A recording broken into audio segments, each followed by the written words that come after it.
Baik, kali ini saya akan menjelaskan bagian dari definisi status epileptikus. Nah, status epileptikus adalah kondisi kegawatan neurologi yang ditandai dengan kejang yang berlangsung terus-menerus akibat kegagalan mekanisme penghentian kejang. Nah, atau kejang berulang tanpa adanya pemulihan kesadaran di antara episode kejang. Nah, secara klinis, kejang berlangsung 5 menit sudah harus dianggap sebagai status epileptikus dan memerlukan penanganan segera, karena semakin lama durasi kejang, maka semakin tinggi risiko kerusakan otak, morbiditas, dan mortalitas, serta dapat menyebabkan gangguan neurologis dalam jangka panjang. Untuk penyakit ini sendiri, sebagian besar episode kejangnya dapat terjadi apabila penghentian mendadak obat anti kejang, gangguan metabolik atau penyakit yang terjadi secara bersamaan, maupun progresi penyakit neurologis yang sudah ada sebelumnya.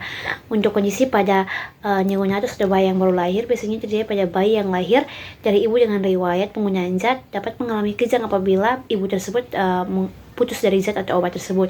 Kemudian neonatus lainnya dapat mengalami status epileptikus apabila terjadi defisiensi pyridoxine atau vitamin B6. Kemudian untuk anak-anak biasanya dapat terjadi apabila mengalami demam atau infeksi virus. Namun pada usia kurang dari 1 tahun biasanya penyebab utamanya karena encephalopati akut maupun gangguan metabolik. Lalu pada orang dewasa biasanya karena mengalami stroke atau penyakit cerebrovaskular lainnya, penghentian obat anti kejang maupun kadar obat anti kejang yang rendah dalam darah. Tabel pada slide tersebut dengan secara singkat menjelaskan bahwa distribusi etiologi dan angka mortalitas pada pasien status epileptikus itu dibagi menjadi 2, yaitu pada kelompok pediatrik maupun kelompok dewasa, di mana secara umum penyebabnya dibagi menjadi 2, yaitu tanpa lesi struktural maupun dengan lesi struktural. Nah, pada pasien anak penyebab terseringnya adalah infeksi dengan angka kematian yang relatif rendah.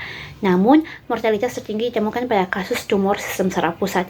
Sementara itu pada pasien yang dewasa penyebabnya itu lebih dominan karena stroke maupun gangguan metabolik atau kadar obat anti kejang yang rendah dalam darah. Nah, mortalitas pada kelompok dewasa umumnya lebih tinggi dibandingkan anak-anak, terutama pada kasus anoksia atau hipoksia yang memiliki tingkat kematian yang paling tinggi. Secara keseluruhan, etiologi dengan kerusakan struktural otak cenderung memberikan prognosis yang lebih buruk dibandingkan dengan penyebab yang non-struktural, dan pasien dewasa umumnya memiliki risiko kematian yang lebih besar dibandingkan pasien pediatrik atau pasien anak-anak. Kejang terjadi karena aktivitas rangsangan dari jadi otak lebih dominan dibandingkan aktivitas penghambat.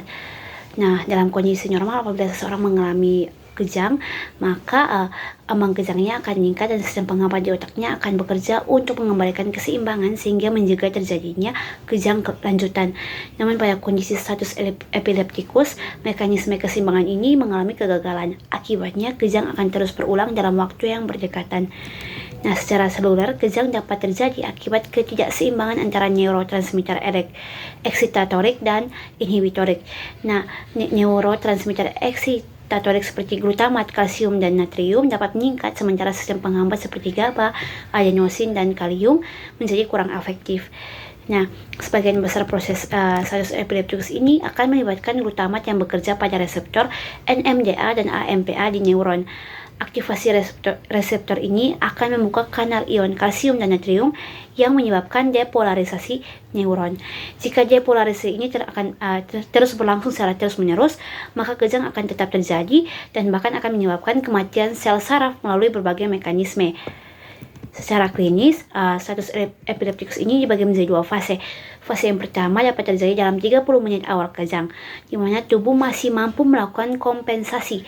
Pada fase ini, terjadi peningkatan hormon stres seperti epinefrin dan norepinefrin yang menyebabkan tekanan darah meningkat, denyut jantung cepat, dan aritmia.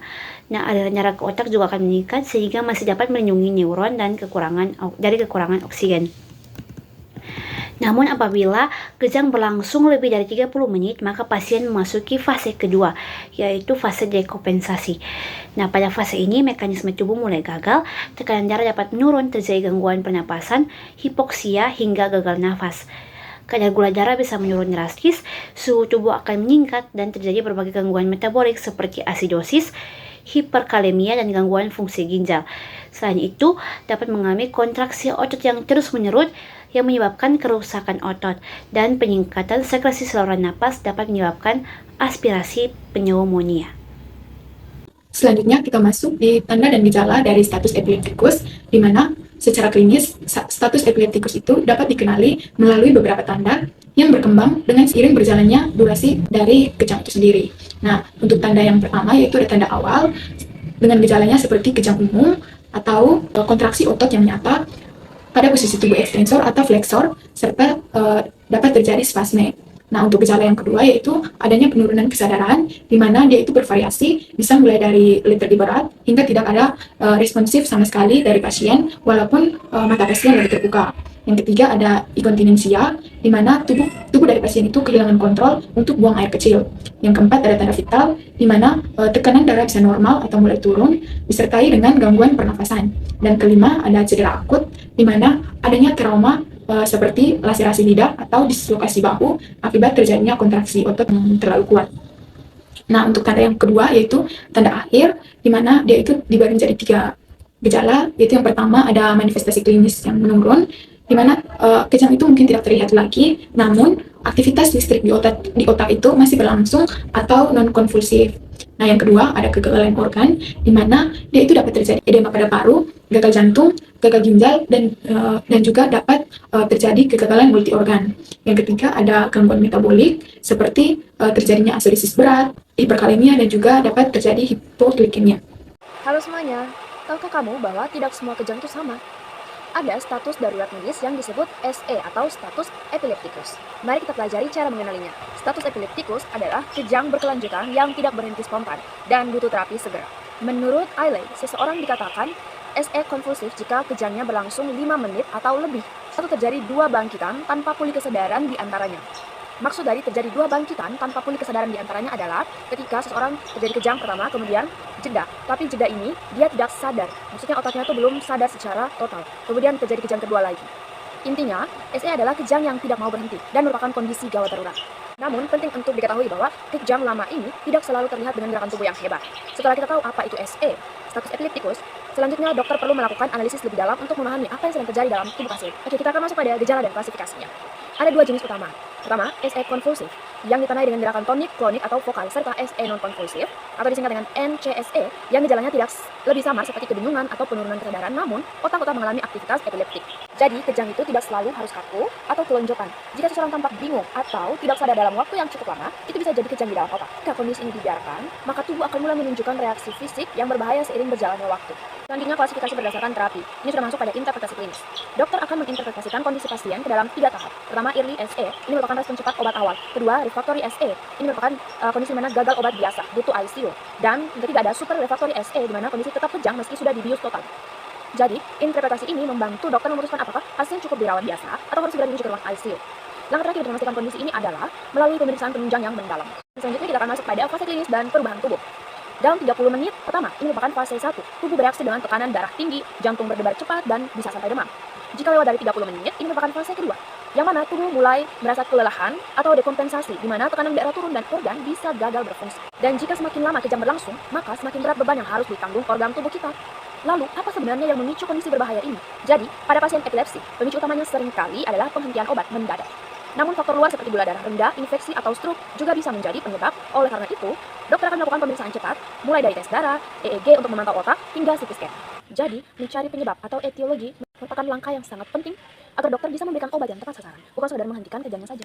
Ingat, diagnosis cepat adalah kunci. Mari peduli pada gejala kejang di sekitar kita. Selanjutnya kita akan membahas tentang diagnosis SE. Ada beberapa prosedur untuk melakukan diagnosis. Yang pertama itu anamnesis. Ini adalah langkah pertama dan penting supaya kita mengetahui kondisi tubuh dari pasien. Kedua, ada pemeriksaan berupa fisik dan neurologis yang mana melihat level kesadaran dan lain sebagainya. Ketiga, ada pemeriksaan penunjang yang mana dilakukan pemeriksaan EEG, pemantauan otak, kemudian ada lab berupa pemeriksaan glukosa dan lain sebagainya.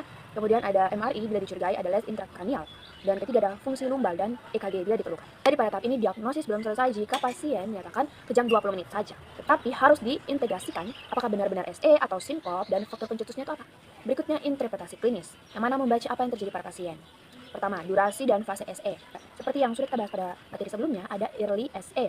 Itu adalah respon cepat terhadap benzodiazepin dan resusitasi. Kedua, itu ada refractory SE, yang mana apakah dia terjadi kegagalan terapi lini pertama, maka dibutuhkan lini kedua berupa phenytoin atau fosfenitoin dan lain sebagainya, serta pengawasan intensif. Yang ketiga ada super refractory.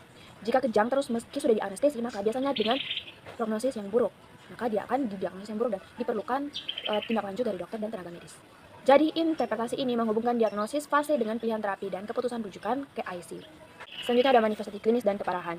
Untuk poin pertama, SE konvulsif berat seperti hipoksia, aspirasi, dan lain sebagainya, maka harus dilakukan prediksi kebutuhan ventilasinya dan stabilitas hemodinamik pasien. Poin kedua, SE non-konvulsif, seperti terjadi penurunan kesadaran dan lain sebagainya, itu jika tanpa EEG, maka diagnosis bisa terlewat, sehingga interpretasi klinis harus kritis dan didukung oleh pemeriksaan EEG. Adapun faktor predisposisi dan etiologi. Yang pertama, etiologi ekstrakranial, maka SE bisa cepat membaik jika faktor ini dikoreksi. Yang kedua ada etiologi intrakranial, seperti stroke, tumor, dan lain sebagainya, maka prognosis lebih berat dan sering memerlukan terapi spesifik di luar obat anti-epilepsi. Jadi, kesimpulannya, interpretasi klinis harus mampu mengaitkan etiologi dengan kemungkinan keberhasilan terapi dan risiko komplikasi. Oke, Selanjutnya adalah goals terapi. Hasil yang diharapkan dari terapi jangka pendek pada penyakit status epileptikus ini adalah penghentian secara keseluruhan aktivitas kejang, baik secara klinis maupun listrik. Tidak adanya efek samping yang bermakna secara klinis dan tidak terjadi kejang yang berulang. Sementara itu, tujuan dari jangka panjang terapi ini adalah untuk meminimalkan atau mencegah terjadinya epilepsi yang resisten terhadap obat dan perkembangan komplikasi neurologis yang dapat berdampak signifikan terhadap kualitas hidup. Selanjutnya adalah terapi non-farmakologi pada penyakit status epileptikus, di mana dibagi menjadi beberapa kategori, yaitu yang pertama adalah stabilisasi vital dengan tindakan non-farmakologinya seperti manajemen jalan napas dan ventilasi, kemudian pemberian oksigen pada pasien yang mengalami kejang. Kemudian selanjutnya adalah regulasi suhu, di mana tindakannya itu dengan memberikan selimut pendingin atau cooling blanket dengan tujuan untuk menurunkan suhu pada pasien yang mengalami hipertermia. Kemudian selanjutnya adalah monitoring dan diagnostik, di mana tindakan yang dilakukan adalah pencatatan waktu, pemantauan tanda vital, EEG berkelanjutan, yaitu memantau aktivitas otak dengan memastikan bahwa tidak ada kejang tersembunyi setelah kejang fisik terhenti. Kemudian selanjutnya adalah dengan melakukan prosedur diagnostik, yaitu melakukan fungsi lumbar, tes urin, dan pemeriksaan laboratorium untuk mencari penyebab dari kejang tersebut. Selanjutnya kategori yang ketiga adalah terapi nutrisi khusus, yaitu dengan melakukan diet ketogenik dengan rasio 4:1. Kemudian selanjutnya adalah intervensi kejang dengan tindakan non-farmakologinya itu adalah vagus nerve stimulation, di mana dengan tujuan untuk pemasangan alat stimulasi saraf vagus digunakan sebagai opsi paling terakhir pada kasus yang membandel. Pada golongan obatnya itu, yang pertama itu diazepam, dosisnya itu ada 0,15 mg per kilogram hingga 10 mg per dosis. Nah, dapat diulang dalam jangka waktu 5 menit. Efek sampingnya itu hipotensi, depresi, dan pernapasan. Yang kedua itu ada lorazepam, itu dosisnya itu 0,1 mg per kilogram hingga 4 mg per menit per dosis. Nah, ulangi dalam jangka waktu 5-10 menit. Nah, efek sampingnya itu ada depresi pernapasan, sedasi, dan depresi pernapasan. Nah, midazolam itu, berikutnya itu ada midazolam. Nah, dosisnya itu 0,2 mg per kilogram IM hingga 10 mg per dosis. Nah, RSE-nya itu 0,2 mg per kilogram 2 mg per menit. Nah, yang keempat kemudian 0,05 mg sampai 2 mg per kilogram per jam. Nah, efek sampingnya itu sedasi, depresi, pernapasan. Selanjutnya itu alfenition, itu dosisnya itu 20 mg per kilogram, efek sampingnya aritmia dan hipotensi. Yang kedua itu selanjutnya itu ada fosfopenition, itu dosisnya 2 mg per kilogram. Nah, itu ada fenobarital. Nah, itu dosisnya itu 20 mg per kilogram. Untuk efek sampingnya itu hipotensi, sedasi, dan depresi pernapasan. Selanjutnya itu natrium valproat, itu dosisnya itu 20-40 mg per kilogram. Nah, selanjutnya itu adalah lavitirectam, itu dosisnya itu 1000 sampai 3000 mg 4 atau 60 mg per kilogram. Nah, maksimal itu 4500 mg. Selanjutnya itu adalah lacosamid, itu dosisnya itu 200 sampai 400 mg per 4. Nah, efek sampingnya itu ada perpanjangan PR, hipotensi. Selanjutnya itu ada topiramid, nah itu dosisnya itu 200 sampai 400 mg NG per PO setiap 6 jam. Propofol itu untuk dosisnya itu untuk bolus itu 1 sampai 2 mg per kilogram, RSE-nya itu 30 sampai 250 mcg per kilogram per menit. Pentobarbital itu efek samping ini dosisnya itu ada bolus itu 10 sampai 15 mg per kilogram, RSE-nya itu 0,5 sampai 4 mg per kilogram per jam. Itu ada ketamin, nah dosisnya itu ada RSE 0,5 sampai 4,5 mg per kilogram bolus. Nah, 4 kemudian infus hingga 5 mg per kilogram per jam. Menjelaskan mekanisme kerja dan farmakokinetik dari obat. Nah, yang pertama itu ada obat diazepam. Mekanisme kerjanya itu memiliki efek cepat pada reseptor GABA. Farmakokinetiknya itu sangat lipofilik. Nah, diazepam masuk ke SPP dengan cepat, tetapi cepat terdistribusi kembali ke lemak dan otot. Nah, hal ini menyebabkan penurunan cepat kadar di SPP dan kekambuhan kejang yang lebih awal. Yang kedua itu ada lorazepam. Nah, memiliki efek cepat. Mekanismenya itu memiliki efek cepat pada reseptor GABA. Nah, kurang lipofilik dibanding diazepam, memiliki waktu redistribusi lebih panjang sehingga durasi kerja lebih lama. Nah, selanjutnya itu ada midazolam. Nah, midazolam mekanisme kerjanya itu memiliki efek cepat pada reseptor GABA. Nah, farmakokinetiknya itu larut dalam air, waktu paru pendek sehingga memerlukan pemberian ulang atau infus kontinu. Selanjutnya itu ada penitoin, itu mekanisme kerjanya itu sebagai antikonvulsan. Nah, farmakokinetiknya itu Pasien obesitas memerlukan dosis awal lebih besar karena volume distribusi lebih besar. Nah, pemberian oral tidak direkomendasikan karena keterbatasan pada absorpsi. Nah, selanjutnya itu ada fosfenition. Nah, mekanisme kerjanya itu produk yang diubah menjadi penitione. Nah, farmakokinetiknya itu larut air dan dapat diberikan lebih cepat menggunakan intravena. Yang kedua itu volproteazonium. Nah, ini mekanisme kerjanya itu digunakan pada berbagai tipe status epilepticus. Nah, untuk farmakokinetiknya itu ini berguna pada pasien dengan gangguan kardiorespirasi atau alergi terhadap obat lain. Selanjutnya itu ada phenobarbital. Nah, itu mekanisme kerjanya itu bekerja pada reseptor GABA. Farmakokinetiknya itu waktu paru yang panjang. Nah, selanjutnya itu ada propofol. Itu mekanisme kerjanya itu digunakan untuk menekan aktivitas kejang. Nah, farmakokinetiknya itu waktu paru yang sangat pendek dan diberikan sebagai infus. Yang berikutnya itu ada pentobarbital. Nah, itu mekanisme kerjanya itu efektif untuk status epilepticus refractaire. Nah, itu farmakokinetiknya itu menyebabkan hipotensi dan depresi pernapasan. Nah, itu memerlukan ventilasi mekanik. Selanjutnya itu ada levetiracetam. Nah, mekanisme kerjanya itu tidak memiliki efek samping atau berat seperti obat lain. Nah, farmakokinetiknya itu memiliki toksisitasnya yang rendah. Nah, yang selanjutnya itu ada lacosamid. Nah, itu mekanisme kerjanya itu meningkatkan aktivasi kanal natrium. Nah, itu farmakokinetiknya itu interaksi obat terbatas. Selanjutnya itu ada topiramid. Nah, itu mekanisme kerjanya itu sebagai memiliki berbagai mekanisme kerja. Nah, efek farmakokinetiknya itu dapat menyebabkan asidosis metabolik. Selanjutnya yang terakhir itu ada ketamin. Itu mekanisme kerjanya itu antagonis reseptor pada NMDA. Nah, farmakokinetiknya itu dapat diberikan secara oral dan intravena. Selanjutnya, manajemen dan penata laksanaan terapi, di mana penanganan SE dibagi menjadi beberapa fase berdasarkan waktunya. Pertama itu ada fase stabilisasi pada rentang waktu 0-5 menit. Nah, pada fase ini fokusnya itu dukungan hidup dasar dengan contoh manajemennya itu ada ABC atau airway, breathing, and circulation. Yang kedua ada akses intravena, di mana segera pasang infus dan ambil sampel darah untuk cek glukosa, elektrolit, dan juga cek kadar obatnya. Manajemen yang ketiga yaitu koreksi hipoglikemia, di mana jika gula darah kurang dari 60 mg per desiliter, maka perlu diberikan dextrosa. Untuk fase kedua yaitu fase terapi awal pada rentang waktu 5-20 menit. Nah, pada fase ini tujuannya itu untuk menghentikan kejang dengan segera.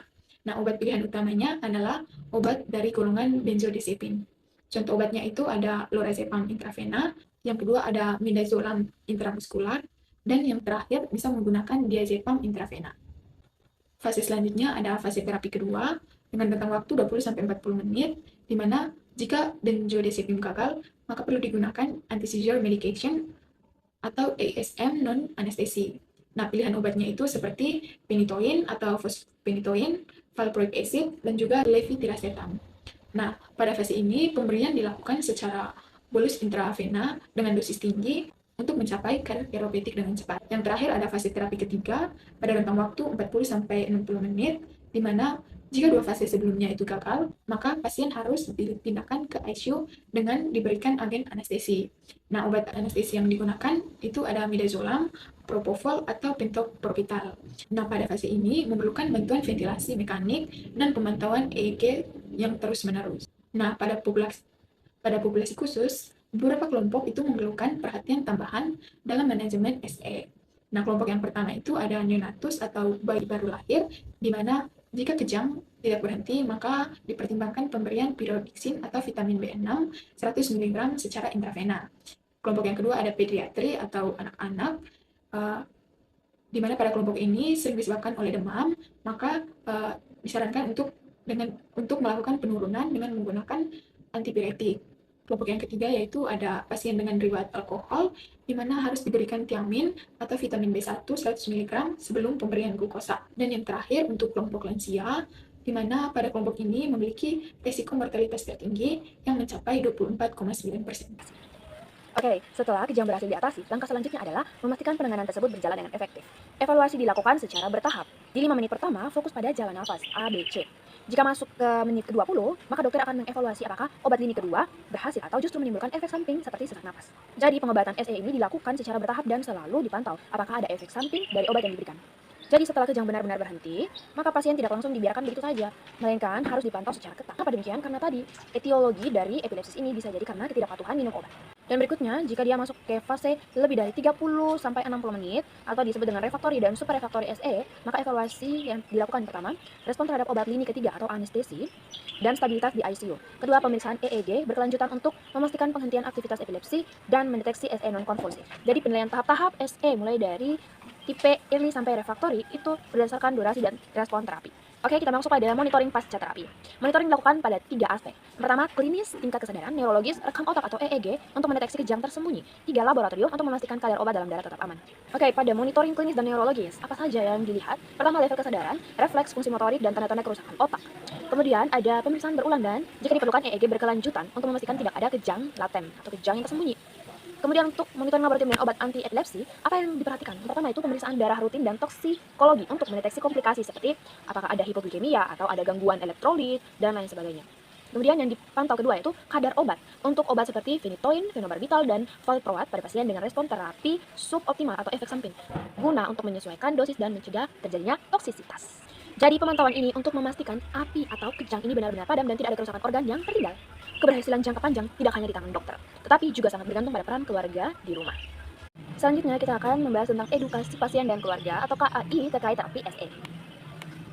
Jadi edukasi bagian dari tata laksana epilepsi pasca SE sesuai pedoman nasional dan internasional. Pertama, penjelasan tentang SE dan penyebabnya. Jadi yang perlu diedukasi adalah kita memberikan penjelasan tentang SE. Apa itu SE? SE itu adalah kondisi darurat neurologis yang berkaitan dengan sistem saraf, bukan kegagalan pengobatan yang terjadi semata.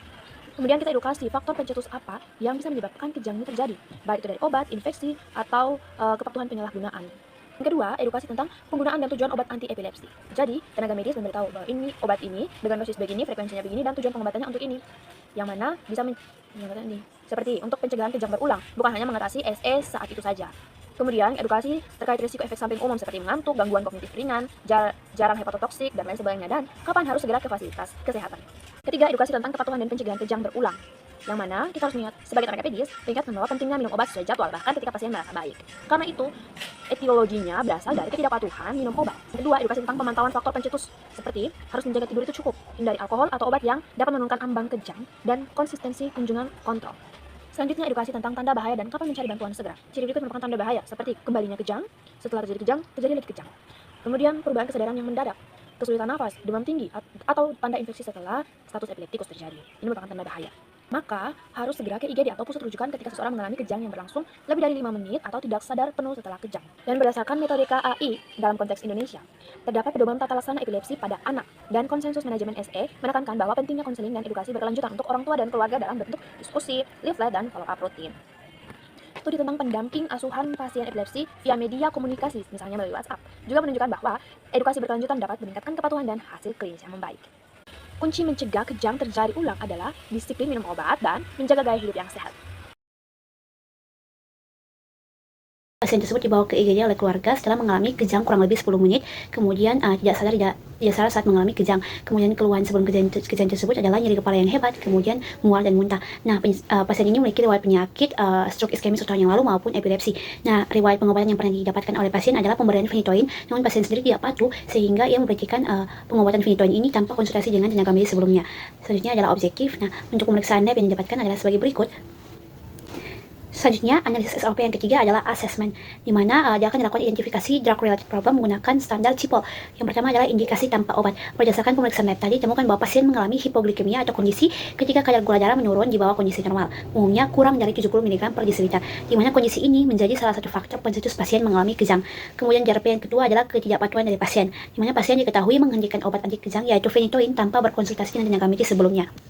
Selanjutnya, untuk analisis SLP yang keempat adalah plan. Di mana yang pertama adalah pada fase stabilisasi atau menit awal 0-5 menit pada kejang, prioritas utama adalah untuk menjaga perfusi jaringan dan oksigenasi otak, di mana akan dilakukan airway atau memastikan jalan napas dari pasien, lalu dengan memberikan oksigen 10-15 liter per menit via non-rebreathing mask, kemudian dengan memperhatikan sirkulasinya dengan memasang akses intravena 2 jalur menggunakan cairan NaCl 0,9%. Kemudian yang keempat adalah positioning, yaitu dengan memposisikan pasien untuk mencegah aspirasi muntah. Selanjutnya adalah pada fase terapi awal, yaitu pada menit 5-20 menit kejang akan diberikan tiamin dan dextrosa, dimana karena Tuan Iki ini memiliki gangguan gula darah, maka akan diberikan tiamin 10 mg intravenous sebelum pemberian glukosa dengan tujuan untuk mencegah wernicke encephalopathy, yang kemudian setelah pemberian tiamin ini akan diberikan 50 ml dextrose 50%. Selanjutnya adalah dengan pemberian benzodiazepin dini pertama, yang disarankan adalah pemberian lorazepam intravena.